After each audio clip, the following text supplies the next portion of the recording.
സൗമ്യത നഷ്ടപ്പെട്ട് അസഹിഷ്ണുത വളർന്നു വന്നുകൊണ്ടിരിക്കുന്ന ഒരു ലോകത്തിലാണ് നാം ജീവിക്കുന്നത്.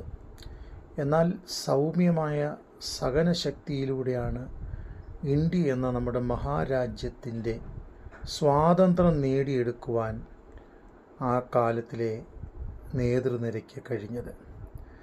ദൈവവചനവും വളരെ വ്യക്തമായി സൗമ്യതയുള്ളവരെ പ്രകീർത്തിക്കുകയും പുകഴ്ത്തി പറയുകയും ചെയ്യുന്നത് നമുക്ക് കാണുവാൻ കഴിയും. മത്തായിയുടെ സുവിശേഷം 5-ാം അധ്യായം 5-ാം വാക്യം, സൗമ്യതയുള്ളവർ ഭാഗ്യവാന്മാർ, അവർ ആശ്വാസം ലഭിക്കും. അതെ, സൗമ്യതയുള്ളവർ ഭാഗ്യവാന്മാരാണ്, അവർക്ക് ആശ്വാസം ലഭിക്കും. സൗമ്യതയും ഭീരുത്വവും തമ്മിൽ വ്യത്യാസമുണ്ട്. ശാന്തതയോടെ നടക്കുന്ന അനേകരെ നോക്കി ലോകം ഒരുപക്ഷെ പറയും അവർ ഭീരുക്കളാണെന്ന്. അവരെ പരിഹസിക്കുകയും കളിയാക്കുകയും ചെയ്യും. എന്നാൽ യഥാർത്ഥത്തിൽ സൗമ്യത എന്നത് ഒരാളുടെ മാനസിക ധൈര്യത്തെയും ഉറപ്പിനെയും കാണിക്കുന്നു. അവൻ്റെ ക്ഷമയെയും സ്നേഹത്തെയും പുറത്തു കൊണ്ടുവരുന്നു.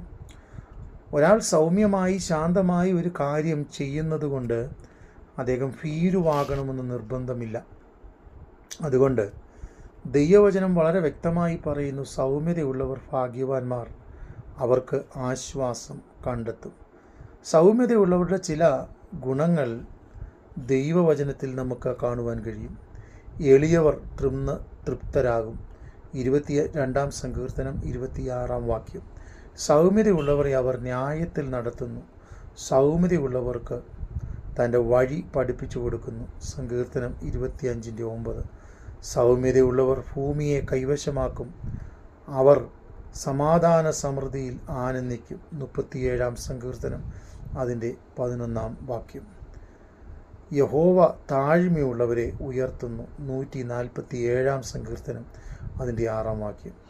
താഴ്മയുള്ളവരെ അവൻ രക്ഷ കൊണ്ട് അലങ്കരിക്കും. സങ്കീർത്തനം 149-4. അതെ, നിങ്ങളുടെ സൗമ്യത സകല മനുഷ്യരും അറിയട്ടെ, കർത്താവ് വരുവാൻ അടുത്തിരിക്കുന്നു. ഒരു ദൈവഭക്തൻ എപ്പോഴും സൗമ്യതയോടുകൂടി ജീവിക്കണം എന്ന് ദൈവവചനം അവനെക്കുറിച്ച് ആഗ്രഹിക്കുന്നു.